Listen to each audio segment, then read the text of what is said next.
Everybody to the 5th episode of Game Rebellion. I am Stan, your host, and today we have teHMorag. Good afternoon. How's it going? Oh crap! You know what? I messed something up. Here we go. Just like you were saying. Just like I was saying. Mm-hmm. I have to put this above Skype. Oh nope. I have to activate your chroma key. Sorry guys. All right, here we go. We have a green screen behind you. So that's the magic behind a stream.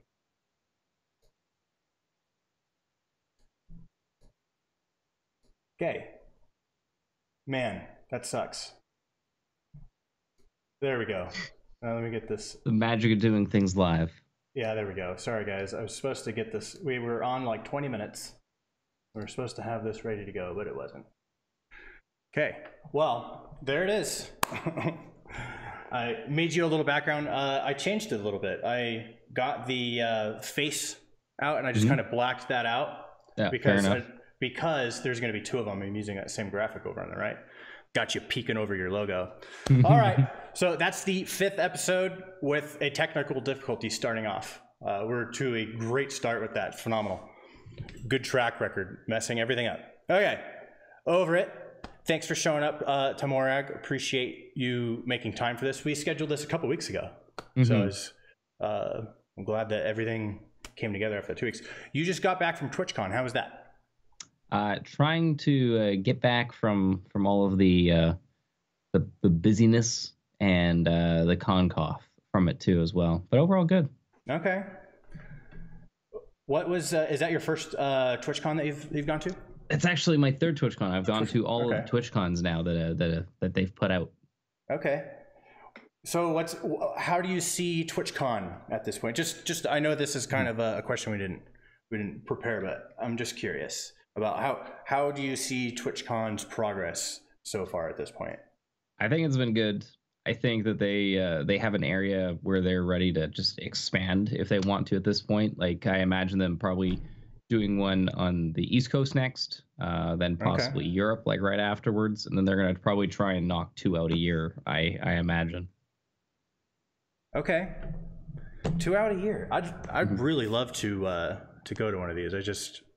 I'm not quite there yet with as far as my popularity and the future of where I see myself doing Twitch, but definitely gonna try and go next year if I can. I'm gonna do a lot of traveling next year. It's definitely an experience, especially if you haven't been to too many like game conventions. But I'd say it's pretty much the run of the mill. Like if you've gone to a PAX or say like even like an Anime Expo-esque one, they're roughly going to be about the same. Okay. Well, let's get into the prepared questions that we had for today. Sure. So why don't you tell everybody how long you've been streaming and how did your channel get started? So I've started streaming just over 5 years ago. I ended up going into streaming because I found that it was probably one of the best uses of all the skills that I have accumulated over the years.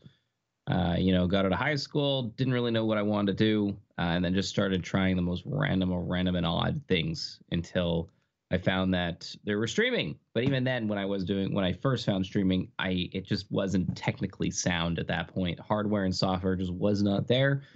And then, Diablo 3 beta was around the corner. I came to Twitch. Didn't even know it launched. I think I remembered it just loosely that it existed. And then I came to Twitch and I'm like, oh, this is cool. People can actually play video games easily online now. This is awesome. And then I went and checked my hardware, checked the software. It was easy. Bam. Ordered a new computer and then jumped right into it with a business plan. And it's like, this is awesome. Let's do it. So what was your first stream like? Do you remember? Remember your first stream? Yeah, no. My first stream was good. First stream was solid. I still had a little bit of a following from when I was doing some of my community project management for some Minecraft servers. Way back then. So I still had some people that were part of my Facebook group. Sure. So you brought something to the table first episode. Yep. Okay. There was a little bit of my YouTube as well too. They were wondering where I was hiding at. So I end up having maybe, about a 10 to 20-ish concurrent right out the get-go. Rad. Wow, that's really cool. That's a good advantage. That's better than I had a great start and I just messed it all up. So you took it and built it, which is the direction you want to go, not the opposite like I did. Yeah. Cool. Okay. So this is actually an extra question I threw in here. I want to start morphing these as we go instead of just same questions. All good. So it's one you'll be fine answering. It's could you explain a typical teHMorag episode? A typical? Okay. So basically I'll end up starting up. I start off with like 10 minutes ask of music. This allows people to kind of get into the room, get ready. I'll end up coming in. We'll start off the show with just like a good morning, good afternoon, good evening, and then kind of just talk about the day's events, what's going to end up going on, if I found if anything interesting. Sometimes that could be upwards of 20 minutes to a half an hour, just chatting with the community, finding out what's going on. And then we'll just jump right into the game itself. And then at that point, I do currently right now, it's more around long form content. So not condensed, amazing content, but instead more long form comfort content, I guess you could end up saying. But through any of the streams themselves, we end up diving into say some semi-serious conversations as well too, the stuff that people usually don't want to talk about or is usually banned in your streams, like sex, politics, religion, stuff like that. We'll jump into those from time to time, and then we just try and have some really good solid talks about them without jumping each other's throats. And then when it comes to the end of it, we say goodbye, and then I'll be like, I'll be back in X amount of hours, man, and we start it all over. I try to avoid all the controversial stuff. Like there's been a few times where we talked about it and stuff. I try to avoid it just because people get mad, Yep. So that's I don't know if that's part of the show and you can keep it all together. I'm sure you can't control everybody, but you can try and keep it. If you can keep that solid, like I want to know your secrets, man. The world of understanding. You're always going to have someone you hate, no matter what. But there's no reason to get mad at them over the internet. Yeah, right on. Well, that's a nice little breakdown. Thanks, man. No problem. I think that what a lot of people need to do, just to kind of veer off course here, is keep a repetitive program. That's one thing I learned from radio. Like if you play a song enough times, people will start to like it.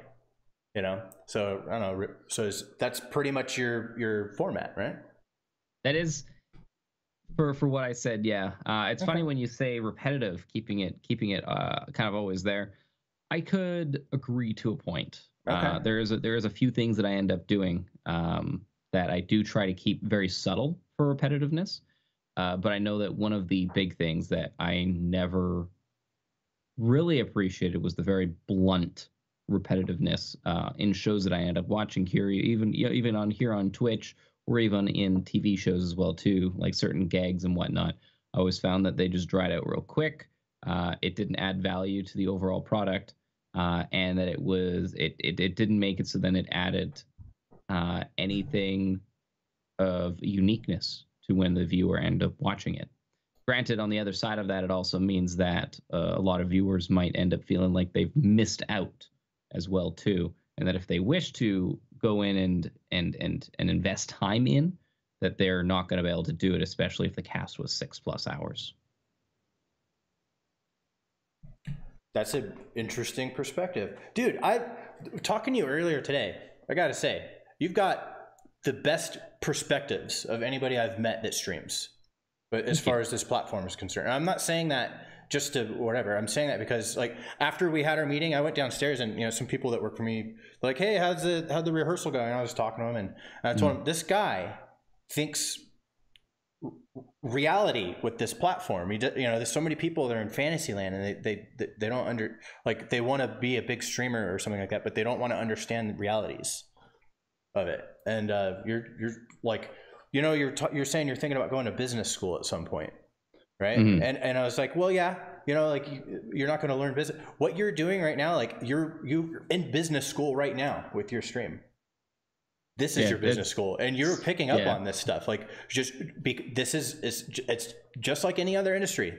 There's a bunch of people, and everybody wants to win, right? And the best people that win the best work with other people. And I don't know. So you've, just like any other industry, you're one of the people that's popping up, and it's really nice to meet somebody that understands the industry is in and understands like the realities of stuff, you know. And it's just, you have really good positive perspectives. I really appreciate that personally.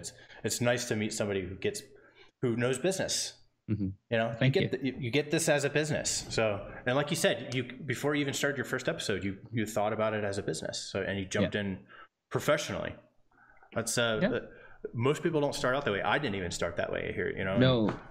Well, it's interesting too. Like even since that first day, it was something that has slowly ended up morphing even from then too, to try and get a different perspective on it. I can definitely say that I was as innocent as possible jumping into streaming day one, to, you know, being even a little naive near it. And but now you have 5 years experience.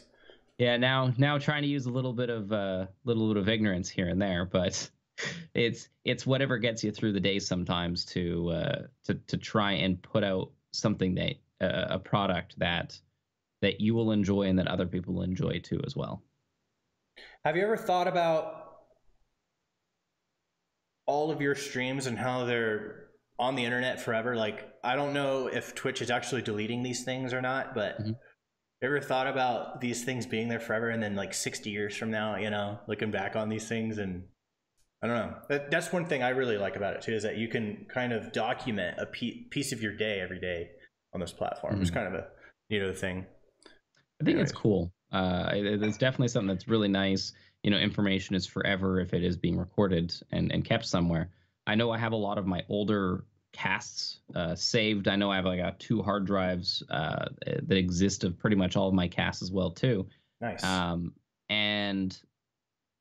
But yeah, like a lot of my newer casts, I've been slowly cataloging them even here on Twitch now with the highlight and collection feature that they have as well too. Glorious feature. And it's having it there forever is really, really nice. It is like, I know, and a lot of people think, oh my goodness, that information is there forever, and it's just like, well, what are you doing that you regret? Yeah, don't be a dick, or, you know, or at least try. Okay, I'm gonna go on to the next question. I'm sorry, I'm throwing on some questions. I usually don't throw in questions that we didn't agree on beforehand, but I'm just I don't know, thought of some good questions, so I wanted to throw them out there. Okay, this one's a question more for the people like me. They're kind of tech nerds with how streams can be achieved, and so I would like, if you wouldn't mind, explaining your how you achieve your stream, what your stream setup is. Okay, I started off with a single PC a very long time ago, but I started having issues on my encoding PC, or the whole PC, because I have a couple overlays, web overlays that are very CPU intensive. So I had to separate the two into a gaming PC and then a streaming PC as well. But even then, I'm still having issues. So that's probably my next big investment. So I have 2 PCs set up, a monitor for each of them. And then I have a sound mixer as well too, a Behringer Zenith QX1832. Main reason I went with this one mainly too is so then I could have 3 distinct outputs with an effects channel. So you can actually end up going and turning that on off. I don't know if you got to hear that or not. I don't think so now that I'm thinking about it. But anyway, and then I have a compressor as well too, a Behringer Multicom Pro XL. Which allows 4 channels to be coming in and out compressed, and a couple of little features too as well. Oh, and then an AT2020 mic as well. Okay. Which honestly, a lot of people be like, you went with that right off the get-go. But honestly, it's served me well. I used a Yeti for years. Would you ever go back to a Yeti now that you have a new mic? I would need to find a way, and you were talking about this earlier, was finding a way to compress it, because the Yeti picks up everything, literally everything. Yep. That's my problem with it. That's why I want to upgrade to something else, so I can have my wife have, we like to set up a dual stream sometimes where she's streaming for her PC and I'm for mine, and we do it all through the single stream. But the audio is the biggest thing that makes us just not really want to do it, because we can never get it right. Yeah. So I know that earlier you're saying, would I go back to the Yeti? And I say yes, because I've done it when I go traveling for some of my streams. Okay. All right. Well, I have 2 of them and I'm upgrading, so I was wondering if I should get rid of them or keep them. I think I'll just keep them then. Hold on. For traveling, perfect. Yeah, easy, and you USB never know. Solution. Yeah, and you never know if a piece of hardware goes out and you need something like right then and there. Oops. Yeah, sure. Okay. Let's go to the next question. I like this question. This is one I like to ask people. Everyone has such wild, different answers. However, I know what your answer is, and I like it a lot, because it's what I expect most people that would agree to come on my podcast to be doing.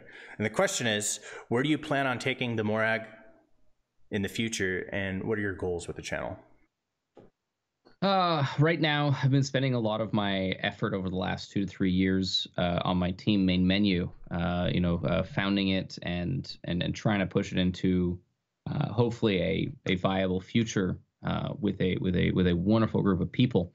So I've been using, honestly, my own channel as kind of a test bed with my community, trying an extremely amount of different things, including things like finding a way to make stuff like vodcasting work, different commentary styles, trying to perform the art of the long form content, the marathon style content, in a way that can try and keep growing.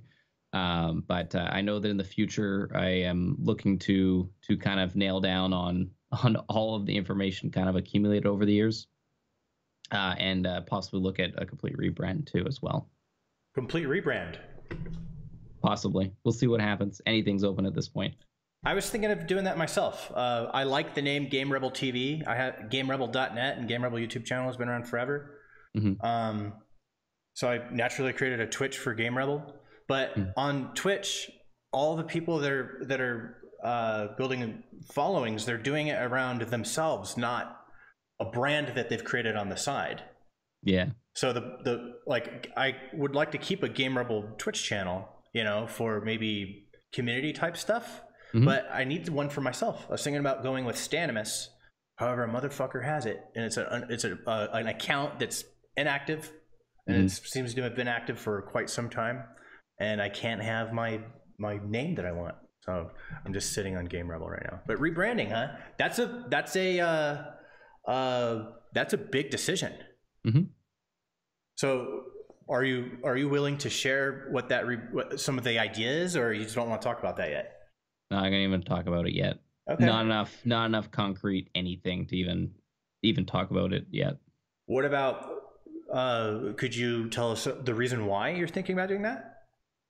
Fresh start in it, like it's and I'm not even saying in a fresh start in the way of just like it feels like I'm ditching everything and starting over, but I'm saying a fresh start in the way of perspective, in the way that people and possibly the community ends up perceiving why they might be investing time into something.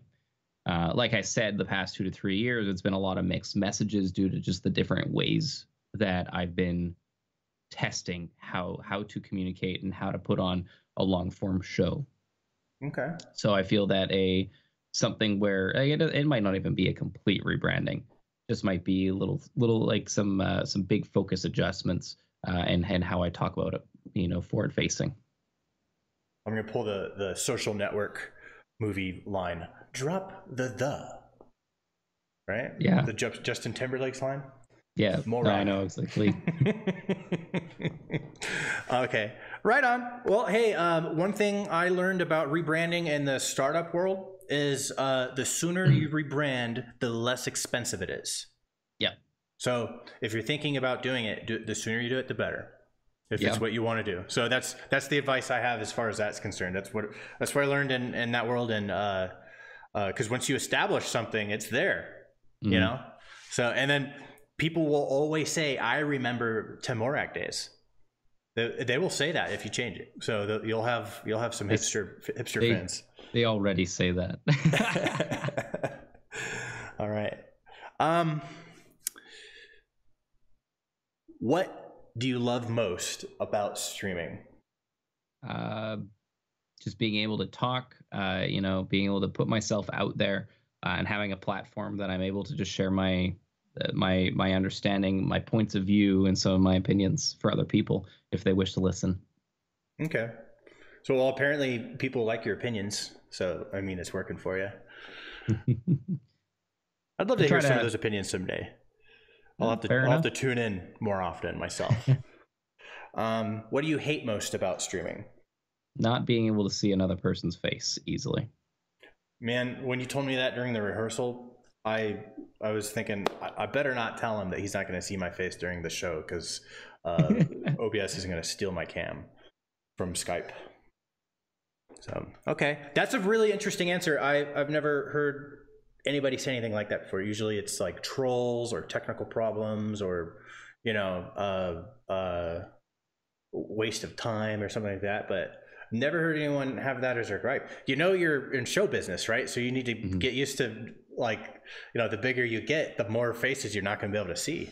It might fall in with the analogy that I see with streaming in a regard.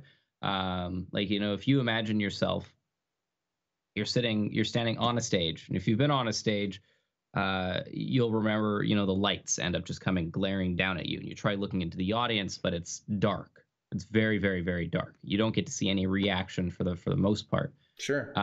But the difference with streaming versus an actual, you know, go to the theater type of show is, depending on if you have analytics up or anything along the lines of that, you get to hear out of the corner of your ear the door opening and closing, the clicking of it as people are leaving and joining, and you have no idea if they're leaving or joining.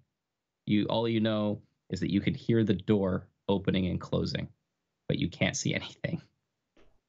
And it's just the notion of knowing that you're blind. You can't tell if people are there. Sometimes you'll hear the crowd getting louder or not. You know, that would be like the chat, but it's still you up on the stage. Everyone's looking at you as you're trying to do something. These perspectives, man, I'm so down to listen to what you have to say. Like, you've got me hooked, man. Do you usually just like talk about a lot of stuff and what you think, and just kind of spread your thoughts throughout your stream, or is it mostly games or what? No, it's thoughts. People will come in. They'll come with questions. They'll come in with their own ideas, finding ways to break them down. Kind of take a look at the root mechanics of it, the root idea, and then kind of expanding from there. You know, taking a look at all the different choices of something, a way something could end up going. So intriguing. Like, I like that. I love breaking things down myself. I love collaborating. I love brainstorming and making cool shit all the time. Your channel sounds like a really nice, like, I need to tune out of Dr. Disrespect for a little bit here and just like start watching some teHMorag. Yeah, no, definitely. It's interesting when you go and take a look at the different types of shows that exist on Twitch. Like, you have Dr. Disrespect, which is very much full on character, lots of pre-planned content, lots of repetition. It's lots of repetition. It is the show. It is a show. It's a boxed, packaged, you know, product that can be sent out, and it's formatted. It's strongly formatted. Yeah, and with like the right people that are there, it can be reproduced in different varying ways.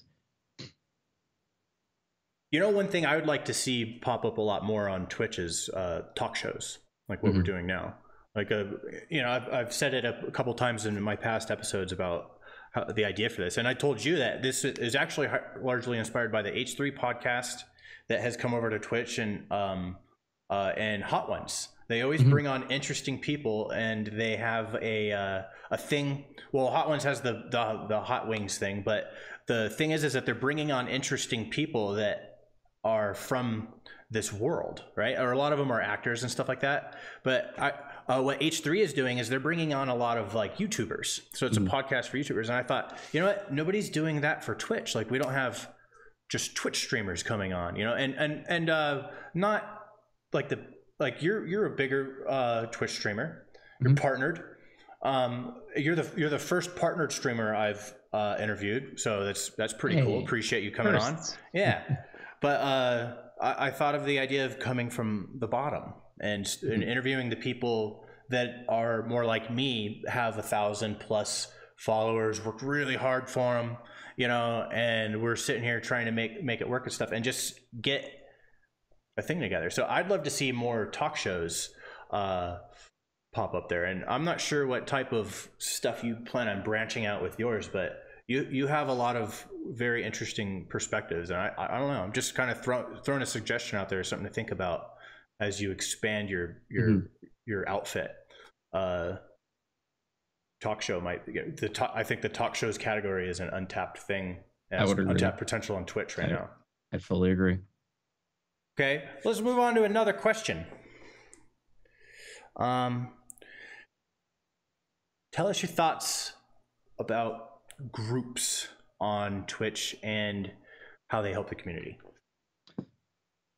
Oh man, and how they help the community is the big caveat there too, because there's going to be the naysayers that say, like, you know, that groups are not helpful.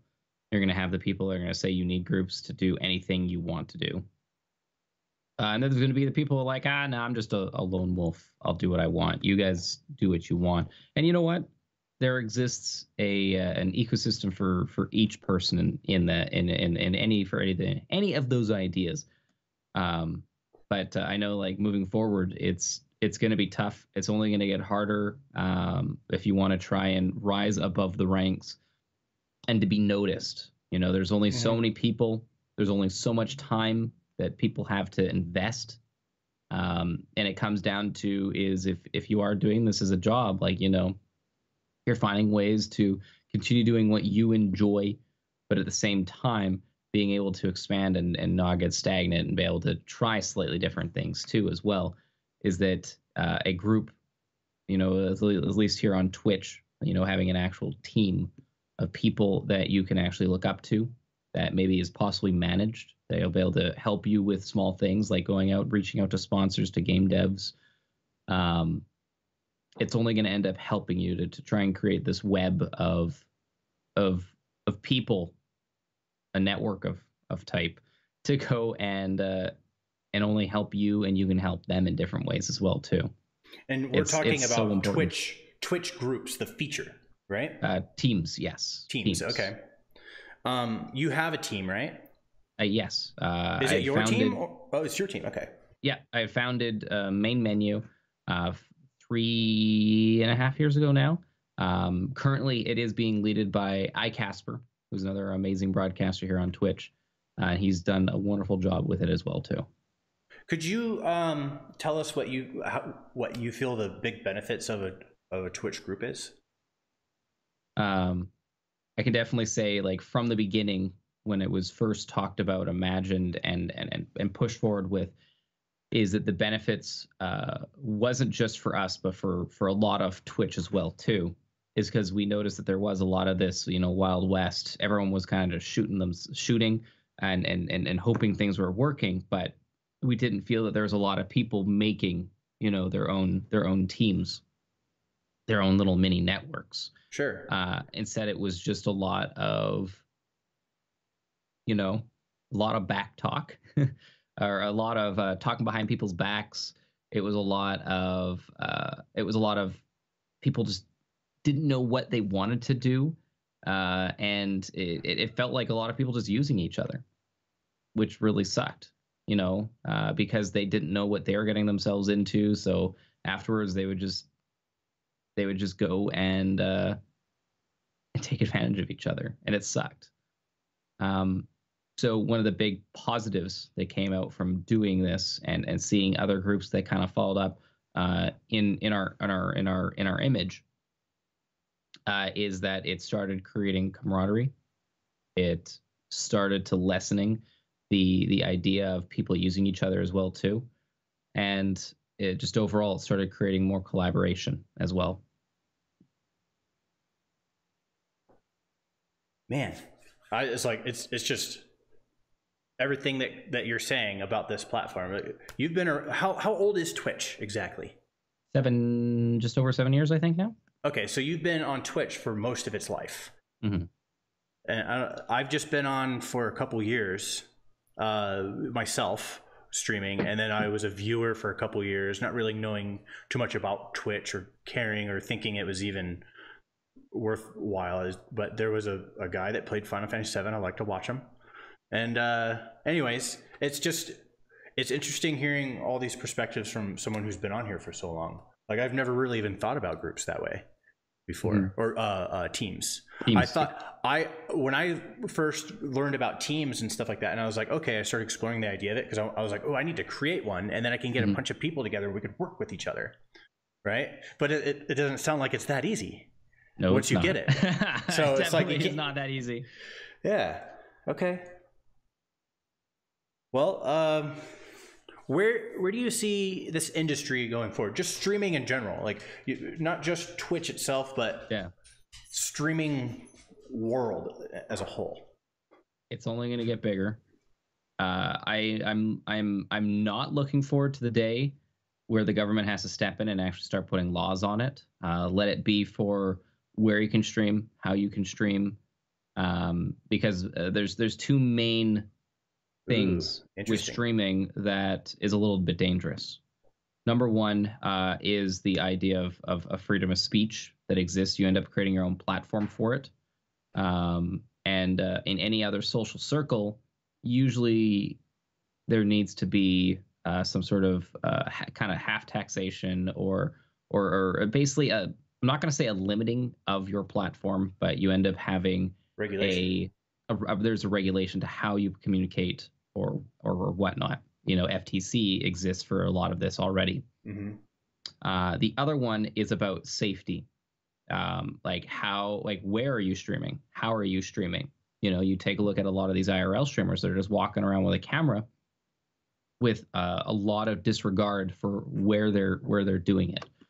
And that by itself is a frightening thing. You know, there's a reason why people need movie permits to go and to actually film in some locations, on-site locations. Yeah. But yet IRL streamers just walking around freely with a camera with no regard for where they are and how they're communicating. Have you thought about the fact that that's actually nothing new? This has been something people have been doing for years when it just comes to YouTube creation. No, I agree. It's been around we haven't forever. Seen anything. Yeah. We haven't seen any regulation swoop in yet with YouTube. I don't think we have to worry about it with streaming necessarily. Well, keeping in mind that YouTube is a lot of more pre-recorded. Yes, it did end up having the live portion there for a while. And you know what? Justin TV, you know, the actual backbone to Twitch, started off with an IRL stream. You know, it was Justin walking around with a backpack and a camera showing off his life already. Interesting. But the biggest difference here is that it wasn't a common household term. It wasn't something that existed in people's minds saying, oh, I'm going to go watch an IRL stream. You know, I'm going to go watch someone else's life walking around downtown. You know what that's called? It's called stalking someone. Yeah. Like, and if as soon as you start putting that type of idea in everyone's mind, people will find ways to abuse it. And it's a people are becoming fanatical about it. Have you seen those videos of when people went to the YouTube convention and there was there was this one particular guy from Instagram or something that was belittling a security guard? Yep, I know what's saying how important he's like overly important and stuff like that. That's what I see as the real the something to kind of that we're going to probably see a lot more of coming up, because egos will be egos. Egos will be egos, but it's not just that, but it's the there's so many people that are getting consumed into this world and not looking at it rationally. You know, you're a rational guy. You're not going to let this stuff make you a bad person, you know, or you're not going to consume yourself with it at an unhealthy level. You know, you have a life. At least I think you don't do it to an unhealthy level. You know, I'm going to assume. I hope not. But like I was talking with somebody today, she was telling me about her two daughters who are just hooked on these certain personalities on YouTube and even on Twitch too. They're these young kids and they're growing up watching this. Mm-hmm. This, like, I'm 29 years old. I grew up watching 90s TV shows, 90s cartoons and stuff like that. You know, 2000s, I was a teenager. But in the 90s was my time. So all the stuff from that time was what I consumed. And the internet, I had early access to it, AOL and stuff like that. And it really morphed who I am today. So I'm looking at how my experiences with the internet growing up, with it coming out, becoming mainstream, and then all these things that have happened on it in front of my eyes throughout my life. Mm-hmm. How is that gonna these things that these kids are getting, they're being born into watching, getting all their content from Twitch and YouTube? I actually think it's a really good thing. You think because so? Okay. we live in the age of information now.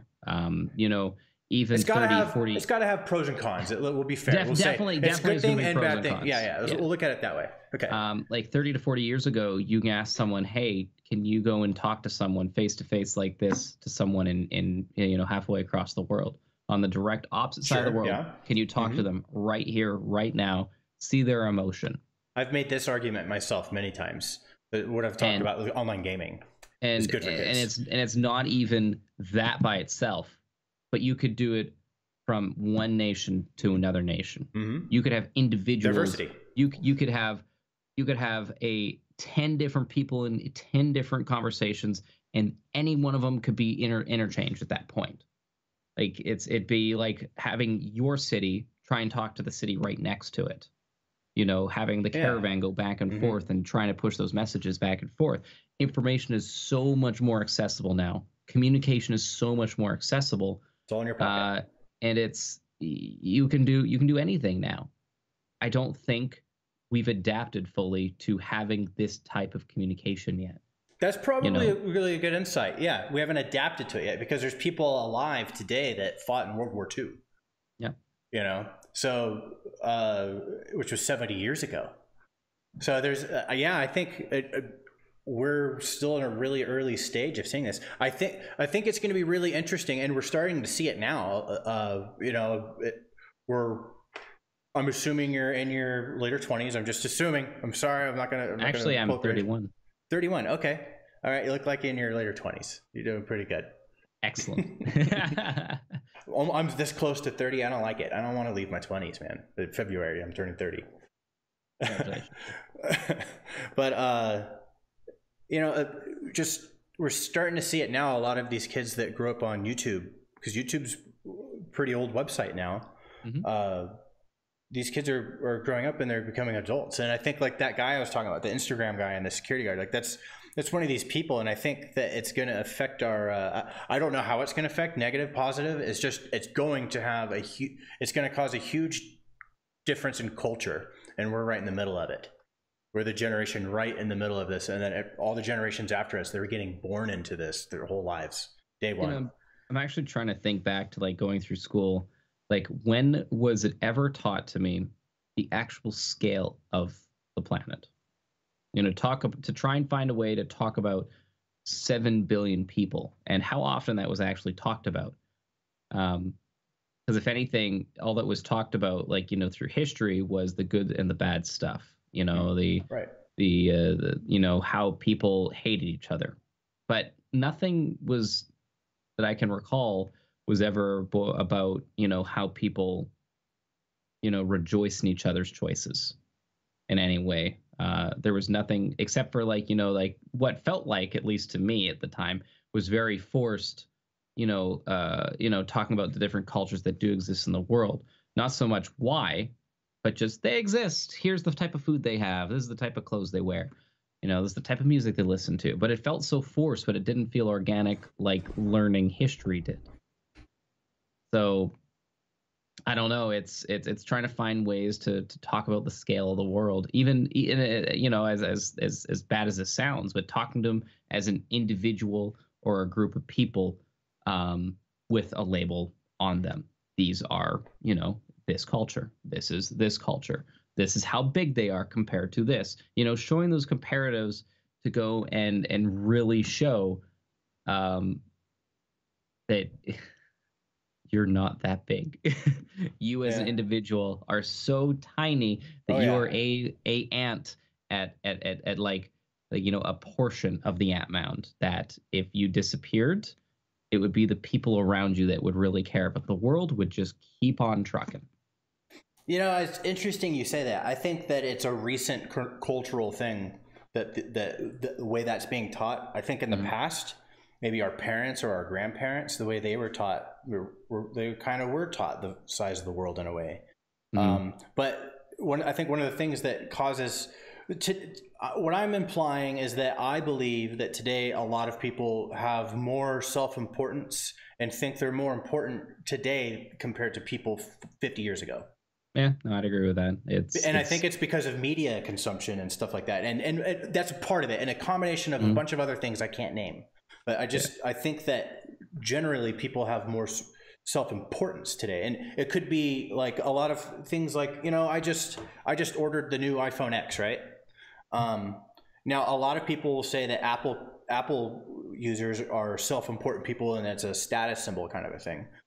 Me personally, not so much, but I could see that as truth with a lot of products and things that people want to wear. Like I'm wearing a Camacho 2016 campaign shirt, so like, and that's what I wanted to express today. And so just the clothing I'm wearing is feeding my self-importance. So it's just, and it's part of our culture now. So it's just interesting you pointed that out about not people need to realize how big the world actually is, because it's the more connected we make it, the smaller it seems. You're in Canada, right? Yep, I am West Coast. West Coast, okay. So it's just I'm in Sturgis, South Dakota. Nice. So and here we are. Like no big deal. You're not that far away right now. That's an interesting point. Okay, I'm gonna move on to another question. I like how off course we're veering. When we're veering off course with a Game Rebellion podcast, that means it's a good show. Excellent. All right, question number 9. What do you think would make Twitch a better platform? Finding a way to get rid of ads completely in some capacity. Just get rid of ads. Okay. What about all the people that want ads? Then they should be asking their broadcaster to find ways to embed it into their content in some fashion. Okay, so would you agree to Twitch allowing people to enable and disable ads if they're partnered? If they're partnered, sure. But again, like those, a lot of those ads that exist are not really embedded. They're not really designed for those communities. They're very intrusive. I have no control over what you see. You have no control over what you see as well too. If I could find a way to get rid of them, and then it forces me as a broadcaster, as an entrepreneur, to take the companies that are actually good for my community and put the ad into there. Let it be like, a small little rotating logo. Let it be a small little sponsor part, like once every half an hour, maybe even just a small product placement. Hey, a little drink my coffee, small stuff like that. As long as it's disclosed, hell, that's less intrusive to the viewer, and I can then create content around it. What if there was a marketing platform that you can connect your Twitch to, right? And on this marketing platform, you can bid on, there's 2 different types of groups of people on this platform. The content creators and the advertisers.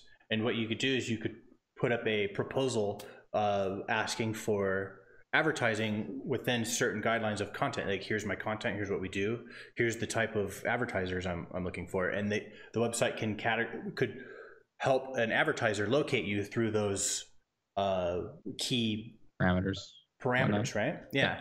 And then you can have a simple setting to where the advertiser can bid a cost and the content creator can accept it, and then from there you could plug it into Twitch or think of YouTube, Instagram, Twitter. No. Think of that one platform that everyone uses for their stream. It's third party. Get all your notifications on it. Streamlabs. Streamlabs, right? So think of it kind of like Streamlabs. As far as if it doesn't integrate directly into the platform, then you can just put it into like OBS, for example, and you can schedule ads to play. It definitely makes it easy if you integrate it like that. But again, then it doesn't feel organic and it feels intrusive as well.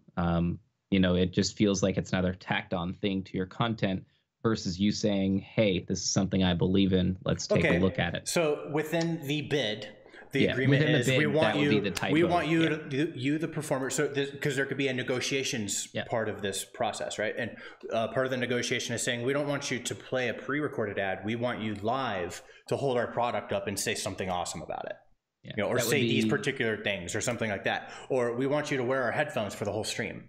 Something as simple as that, or we just want a sponsored by badge somewhere, by where the notifications are for donations and whatnot, something like that.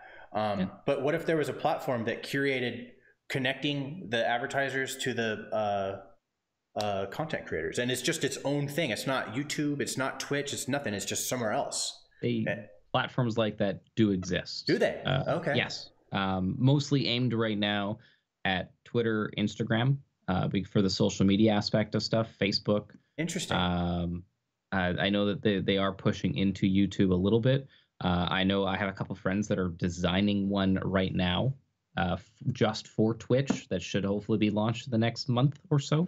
Rad. So, keep an eye out there. They exist. They're coming.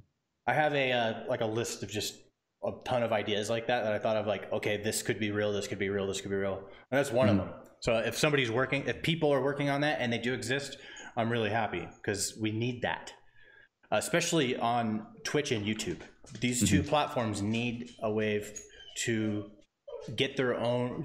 People need to learn that the generating revenue and making a living off of this stuff needs to be separated from the platform. Yeah. At least to a point. Yeah. Well, there's stuff like Patreon too as well for a lot of that. Sure. Or you could get your free 30-day trial with Audible for your favorite Audible book. It's like every YouTuber feels like it's doing that right now.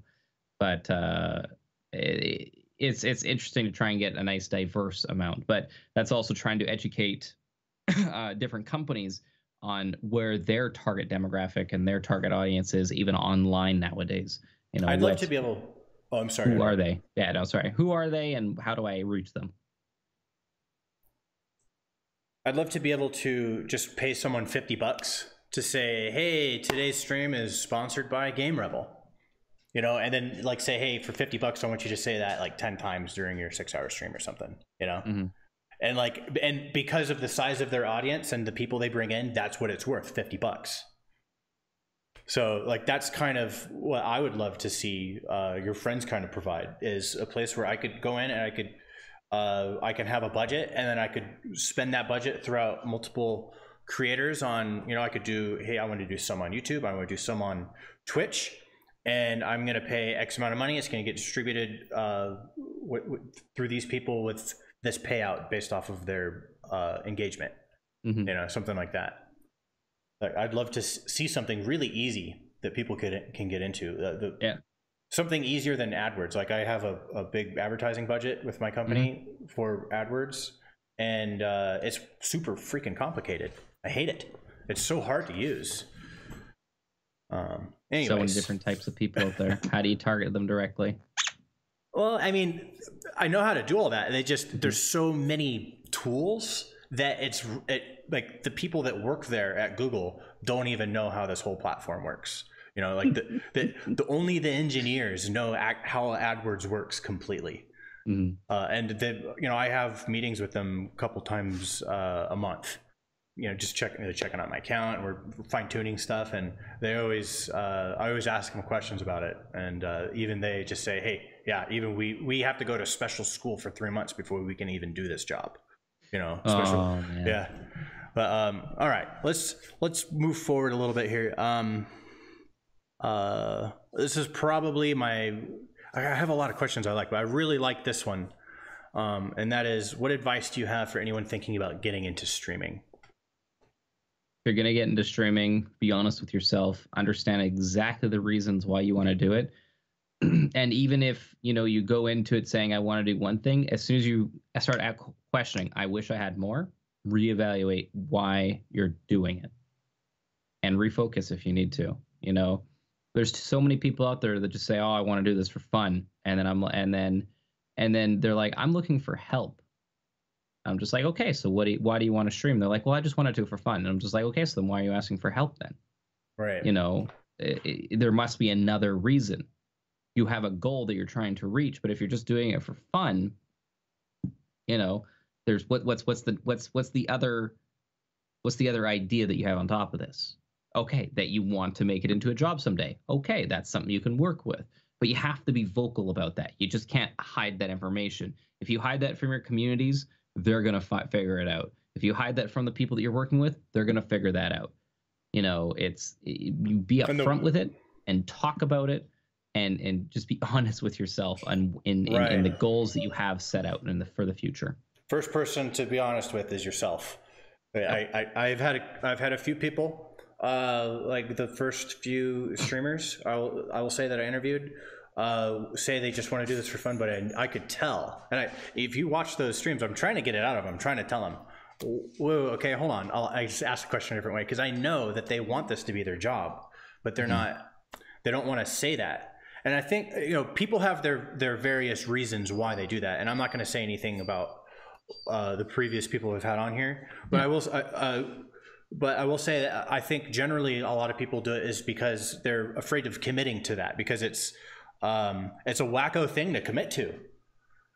Like going to school and getting a basic degree and something is a lot more reasonable and rational than saying, I'm going to be a full-time entertainer on Twitch. I'm going to try this one thing and hopefully it works. Yeah. So, and I saw a lot of that in the music industry, when I did Radio Rebel. With Radio Rebel, I had thousands and thousands and thousands of musicians and bands on this platform. And I met so many of these people. I even had a lot of people fly to me. I went and met other people and met everyone in my local area. I've met a lot of these people and became internet friends with a lot of these people. And I will tell you that the number one thing that a lot of these musicians fail at is they don't take the whole thing seriously enough. And they're jumping in with only 1 foot and they're not quite 100% there. And the guys that are the ones who are beating them. Gotta at least get up to knee level. Yeah, so I think even in streaming, if you want to do this and be serious about it, then you truly have to be serious and like you said, be honest with yourself. That's good advice. I like that. A lot of people give a different kind of lower level advice. That's the best high level advice we've had on this show, and I appreciate that. Final question. Who are your favorite streamers? In no particular order. I know that people that kind of inspired me to do this was Man vs. Game and Lethal Frag. And then one of the other streams that I just really enjoy for their production level would be W. Shand. Okay. Right on. Thank you for that. I'm going to play a clip here. It's called When Cows Fly, and I would like you to explain this to us. Wow. Shit, what the... Ah! Why? Why are you literally throwing burgers at me? Literally throwing burgers. God damn it! Why? Okay, so that's your second most popular clip on Twitch. Oh boy. So this is the thing is I don't remember this clip, and I don't get to see this clip. I'm gonna. It's from 2 days ago. It's from 2 days ago. It's sort by top of all time. Wait, how did some? No way, from 2 days ago. I haven't even looked at my clips yet for the week. What happened? Okay, I gotta go look this up. I gotta look this up real quick. When cows fly. When cows fly. Can you explain what's happening in the clip? Sure, I'll narrate it. Let's see here. Clips on my channel. You are playing a character. I'm not sure. Let me see what game is this. You're playing. God damn it! The Evil This Within is Evil 2. Within 2. And it sounds like you had cheeseburgers thrown at you. I remember. Okay, this was I was supposed to go hang out with some friends, and they got a little angry that I didn't hang out with them that night, and they then snuck into my house, and they had a whole bunch of McDoubles left over, the ones that I was supposed to have, and then they just threw them at me. They just threw a couple McDoubles at me at my face. That's a good way of expressing their disappointment with you. No, their disappointment was not misplaced. Okay. There was another one of these. Oh yeah, here we go. So I was watching this one. This is from last year. So because I'm about to go and do something that people will go and scream about. You almost made me freak out because you're snapping headphones in half, it looks like, but you're not. You're just showing people how to adjust it. Not as tight, and you can just go. That's right. That was when I was sponsored by SteelSeries, and they sent me a new pair of headphones, and I'm like, can I do anything with them? They're like, yeah, do whatever you want. I'm like, okay, I'm gonna show how durable they are, and holy crap, were they durable.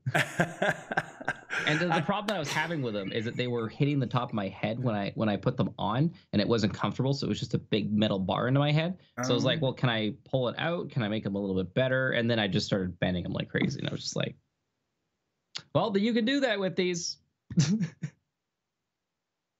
But you didn't stay wearing them. No, I couldn't find a way to adjust them to stay off the top of my head, sadly. So I'm using the ones that are new headphones myself. I'm using the ones that are lower than this ones. Those ones were nice wireless ones. They work nice, but I'm using the non-wireless versions of them. And these have been by far some of my favorite headphones so far. But I haven't really invested much time into finding a good set. I've mostly been an earbud person. Right on. I've got the new Logitech. What are they called? The G933s. They're wireless. They are fantastic headphones. Very loud compared to the G930s. Mm-hmm. I don't know. I just got these a couple days ago. I highly recommend them. If you're looking at some nice headphones, these ones you can go to the bathroom while you're talking to your friends on Discord, or you can go grab a beer and not have to take your headphones off. During a meeting, I had a person take a shower with their wireless headphones on. Nice. During a meeting, I was like, it's like you could just hear like the shower turn on, and he gets in, and then we're just like sitting there, and we're just like, "Are you okay?" It's like, "Oh wait, did my headset cut out?" And we're like, "No." It's like, "Oh yeah, I'm just taking a quick shower." Just like, sounds like a very confident person. Fair enough then. Yeah, would you say that person emanates confidence? Because that sounds like he definitely does. Okay, he definitely does. Actually, so that's the kind of guy that says, "I don't give a fuck. We're gonna talk, and I'm gonna shower." Yeah, I'm not gonna say who it is, but it is definitely a bigger streamer here on Twitch. Okay, fair enough. I totally busted my G930s the other day. It was last week. I was having technical problems, and I was so frustrated. I was like, "Fuck!" and I slammed them down, and I busted I cracked it a little bit, and I was like, "Shit!" So here I have the upgraded version, and I will not be breaking these ones out of rage. So that's why I was watching that, and I was like, "Oh!" This reminded me of my recent experience. I'll definitely say Logitech does make some good older gear too. Like I'm still using the MX518 for a mouse. Like this mouse is, they don't even make this anymore. But I remember that mouse. You still use that? Yeah, that was a good mouse. That was all the rage. I have yet to find a mouse better than this. It's just for comfort level. I know they make like the G400 or whatever their newer upgraded version of it is, but it does not feel the same. Dude, the G series mice are really good. I'm telling you, this is the G602. The thing I love about it... I've tried holding onto those mice. I've tried using them. It doesn't feel the same. They feel so much clunkier and plasticky. Ooh. Okay. It's just this lightweight. Your hand goes right into it. You can't even tell it's there. It's just, it's like an extension of my arm. There was this older mouse. I wish they still made them like this. The whole back part of the mouse came out where your palm would rest, and it disconnected and it pulled out, and there was a tray with weights in there, and you could weight it. Also a Logitech mouse, right? Yes. Yeah. That was my favorite Logitech mouse. However, it wasn't wireless. It wasn't wireless, which kind of sucked. I'm a really big fan of wireless mouse, and for wireless, I go with the G602 because the battery life is amazing. That's the main thing, really, is that it goes like 2 months per 2 AA's that go in there. So nice, not bad. Yeah, and I just have a rechargeable station, so when they die, I just put them in the charger, get the other ones that are fresh, and we're good to go for another 2 months. Okay, well, that concludes our show. At this point, I would like to offer you the opportunity to tell the people watching this live, which is not very many people today, unfortunately. However, we will have a good viewership for the on-demand. So to tell all the people watching this on YouTube, or the few people watching right now on Twitch, where can we find you? You can find me at twitch.tv/teHMorag, TEHMorag, or same thing, twitter.com/TEHMorag. Spelt wrong, and then Morag. There we go, easy peasy. I, for the longest time, had Testan as one of my usernames around. There's quite a few places with Testan, so it was just kind of interesting. Like, that's kind of why I kind of nailed your name right away. Is like, okay, I get that. It's misspelling of the. So yeah. What is Morag mean? Morag, I chose that out of a book. Do I have the book around me right now? I don't. It's not here. But I chose that out of a book when I was trying to figure out a Phantasy Star Online character many years ago when it came out for the GameCube. And you just stuck with it. I just stuck with it, and then I added "ta" because in WoW you weren't allowed to use a title, so I ended up using "ta." It was a misspelling. So you are a rule breaker. I am a rule breaker. I will find ways to press the edges if need be. I will keep pushing. I will put my toe right over that line saying, is this okay? All right. You can also find teHMorag over on YouTube. And he also has a Facebook, but I don't think he cares about his Facebook. Let's not talk about either of those right now. Okay. All right. It was an honor having you on the show. Very insightful episode. I'd love to speak with you again sometime one-on-one in the future, and you can definitely count me in on checking into your show live, or at least watching them on demand, because you stream at night, right? What are your hours? I stream at 6 p.m. PDT normally, and then at 6 a.m. PDT, I do a rerun of my last cast. Right on. Okay, there you go, guys. There's the hours, so keep that. Go over there and hit the follow button with the alert, and you'll be good to go. You don't have to worry about it. But I will be there. Again, thank you. It was an honor. And everybody, have a wonderful day, and you have a wonderful night. Thank you.